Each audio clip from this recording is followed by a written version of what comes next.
Origin stories are the bread and butter of a good villain arc, from Jesse and James in Pokemon to Syndrome in The Incredibles. A lot of these arcs rely on one crucial thing, the relationship between the good guys and the bad guys. And the relationship Gnasty Gnorc has with the Dragon Elders and Spyro couldn't be more complicated, partially because the game itself gives us such little context as to the character's background and who he is. And yet, questions from the players only arise. Who is this Gnasty Gnorc guy? What is his deal? And why do the dragons dislike him? Hello YouTube watchers, it's your boy, Bobbledink here, and today I'm going to be doing a deep dive into the history and lore behind the character Gnasty Gnorc. Now, I know what you're thinking. Bobbledink, you said this video would be about how Gnasty Gnorc is really Elon Musk, and you promised it wouldn't be clickbait! In today's video essay, I'll be asking three things. What exactly is a Gnorc? What do we know about the Gnorcs in general? What do we know about Gnasty Gnorc? And based on those findings, I will finally discuss my theory as to who Gnasty Gnorc really is. So with that, let's jump in. So what is a Gnorc? Are they simply the enemies we encounter in each level, or are they something more specific? In this section, I'm going to attempt to give the word Gnorc a proper definition, as it will help the essay going forward. In order to best answer this question, and indeed every question in this essay, I've trolled through gaming manuals, online forums, as well as dragon and cutscene dialogues, in order to provide all the context clues needed. In the Spyro the Dragon gaming manual, we read the phrase, "Gnasty Gnorc was an unpleasant creature from the bottom of his boots to the top of his unwashed head. He wasn't pretty, and his personality combined the short temper of a gnome with the bad attitude of an orc." So straight off the bat, we have two reference points, a gnome and an orc. Let's take a look at the etymology of each word, starting with gnomes. In European folklore, the gnome is a dwarfish subterranean goblin or earth spirit who guards mines of precious treasure. These creatures are usually depicted as small, hunchbacked, sometimes decrepit old men who are physically deformed and not conventionally attractive. The concept of the gnome actually finds its roots in pneumatology, the branch of philosophy dealing with spiritual substances, where Philippus Aureolus Paracelsus believed that each of the four elements, earth, fire, water and air, had a spiritual or corporeal form that manifested in these elements. Put simply, gnomes are the beings of the underworld who steal and guard treasure, and are, as Paracelsus said, capable of moving through solid earth as fish moves through water. Suddenly makes the metalback spiders from high caves 1,000 times more frightening. But what the heck is an orc? Well, an orc is a hideous, terrifying creature of horrid form. The word orc has two sources in English, the first describing a vaguely cetacean sea monster, deriving from the Italian orca, or killer whale. The second alluding to a demon, or ogre, stemming from the Old English compound word orcneus, or monsters, most prominently used in the 800 AD poem Beowulf. These Old English creatures were most likely the inspiration for the orcs that appear in J.R.R. Tolkien's Lord of the Rings. An interesting point to note is, like the Gnorcs in Spyro, the orcs were created by their master and lived to serve his cause. So in essence, an orc can be a terrifying sea creature or a demented demon. Really puts those devil dogs from Dark Passage into perspective. So taking those two definitions together, what can we agree is a Gnorc? Well, most simply, a Gnorc is an amalgamation of gnomes and orcs. They are little goblins who steal and hide treasure, whilst also being a deformed monster of frightening nature. Additionally, in the first cutscene of Spyro the Dragon, it is implied that the Gnorcs are actually made from gems, which means they don't only steal and guard treasure, but that each of them are treasure, and therefore have an innate killer instinct against anyone threatening, as they don't only vie to protect the treasure, they vie to protect themselves as well. As we go through the game, you'll see that sometimes these cross qualities can work well together, and other times they cannot. Gnorcs take on many different forms, and no two are the same.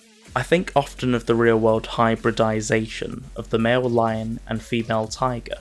a Liger, meaning a possible theory is that gnomes and orcs do exist in the Spyro universe, and that these Gnorcs are actually crossbreeds. In the real world, you can also have a male tiger and female lion reproduce to make a Tigon.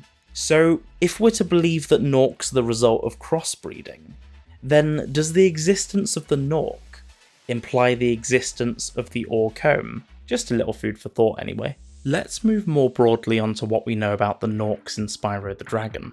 In the first cutscene, we hear the interviewer say, "Now I understand he's found a magic spell to turn gems into warriors for his cause."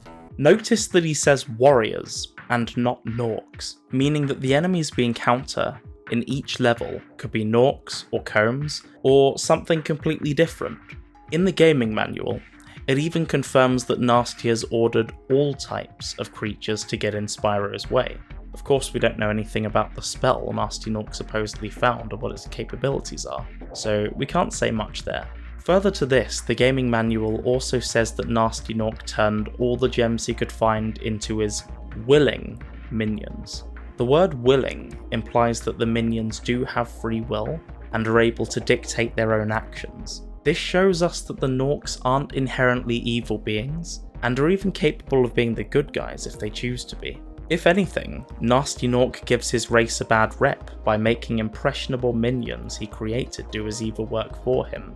This does, however, mean that the Gnorcs we end up encountering on our quest have chosen to be the bad guys, but we should keep in mind that we don't know what their individual motivators are. Maybe the lure of power, the promise of untold riches, the propagandization of their bidding. This suddenly adds a whole new layer of meaning to these encounters with enemies.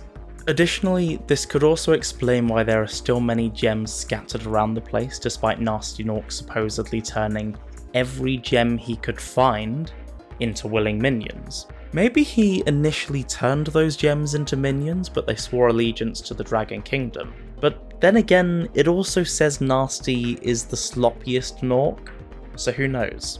Of course, we see chests containing the gems, as well as strong boxes, indicating that other attempts were made to take away the dragon treasure. Maybe the gems kept in lock chests were rogue minions that were seen as a threat as they tried to undermine Gnasty's mission. Just a theory anyway, but what a cool story that would make. In the levels themselves, we see the Gnorcs behaving in a multitude of different ways. In Artisans, you have looters taking hoards of treasure for themselves, as well as drunkards fleeing at the sight of the dragon, probably because they expected him to be crystallized. In Town Square, you get bull tamers. Dark Hollow, you have massive Gnorcs equipped with protective gear for themselves and allies. In the Peacekeepers world, we see Gnorcs working with more military precision, making use of cannon fodder and weapons, while in Beastmakers they appear far more nonchalant and liberal. These are a handful of examples of the Gnorcs showing free will, as well as the differing ways Gnasty Gnorc ordered them about. It also demonstrates the varying allegiances they hold to Gnasty's cause, some showing a great deal of belief and others being in it for personal gain. But what about Gnasty Gnorc? What do we know about him, I hear you ask? As previously discussed, the first cutscene reveals that he found a spell to turn gems into warriors for his cause. But it beckons the question, what is his cause exactly? I originally assumed that the Gnorcs would have been created to stop Spyro in his tracks, but the cutscene tells us that the minions already existed prior to any crystallization taking place. If we go back to the gaming manual for a second, we're given more clues as to Gnasty's history. The main takeaways here are that the 5 dragon families used to live in harmony, until a Gnorc broke the rules, Gnasty being that Gnorc. He resented the dragon families living peacefully, as well as their shiny jewels as it showed him reflections of his ugly mug. Gnasty became such a problem to the dragons that they collectively banished him to the dragon junkyard. Gnasty took to said junkyard and renamed it Gnasty's World. Whilst there, Gnasty began fooling around with spells, developing a spell to crystallize the dragons, and a potion to animate the radiant gems into Gnorc soldiers, and that his ultimate goal was turning all the dragon worlds into Gnorc worlds, thus ridding the realms of the creatures he detested. So there's a lot to unpack here. The information this page gives us shows that Gnasty is a very insecure specimen.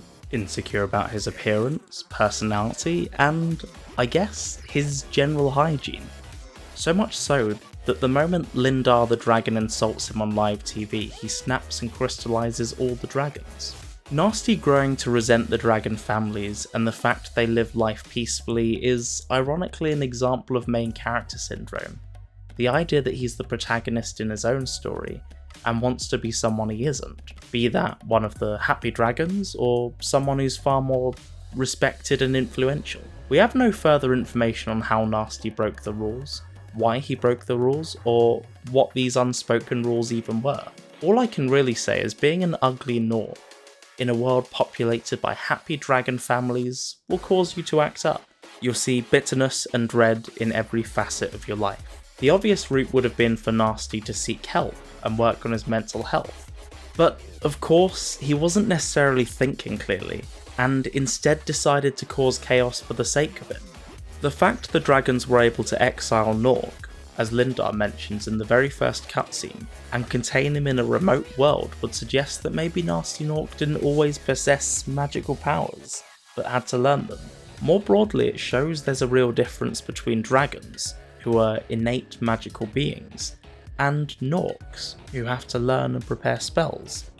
Sort of like the difference between a spell and a cantrip in D&D. And lastly, it's revealed that Gnasty's true intention was to rid the realms of the dragons, evidenced by the fact he had to prepare the spell to crystallize the dragons.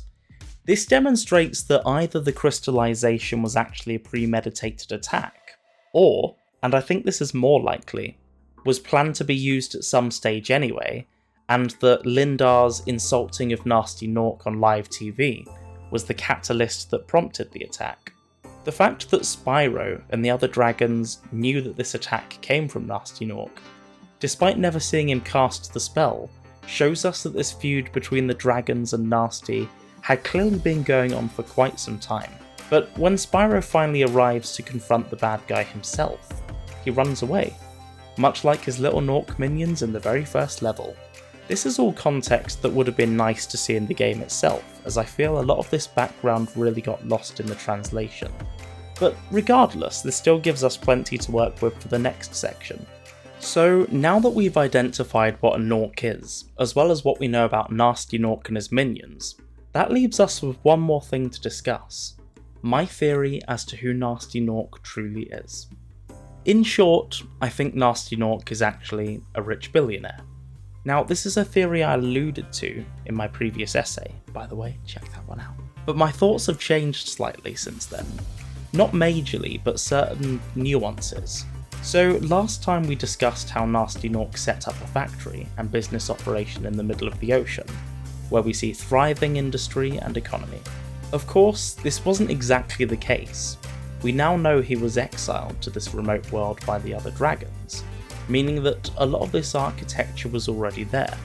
What I do believe happened is he made use of this area, and its extremely low retail value given its desertion by the dragons long before, to set up a business producing and importing cargo to and from Gnasty's world, as later games lay reference to Gnasty having business relations with other villains, from games we'll be doing in future LPs.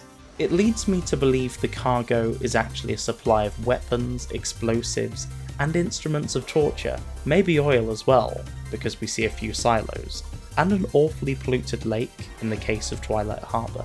The other factor in Gnasty being a billionaire is the fact that he stole the dragon's personal treasure and heirlooms, turned it into warriors, and put them to work for his business, as well as sending them out to terrorise the dragon realms, hiding the rest of their treasure and disrupting their ecosystems. It should be noted that it's not entirely clear what constitutes money in this game.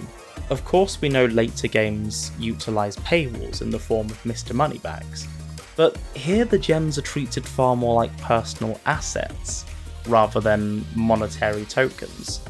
But that'll be a topic for another day. The point is, this whole quest of Gnasty building a multi-billion empire, overthrowing the dragon realms, and claiming the dragon treasure for himself, all stemmed from his own insecurity, and the fact that he couldn't stand to see the dragon families living happily together. A sad story of Gnasty Gnorc's own making. But anyway, that's all for this video essay.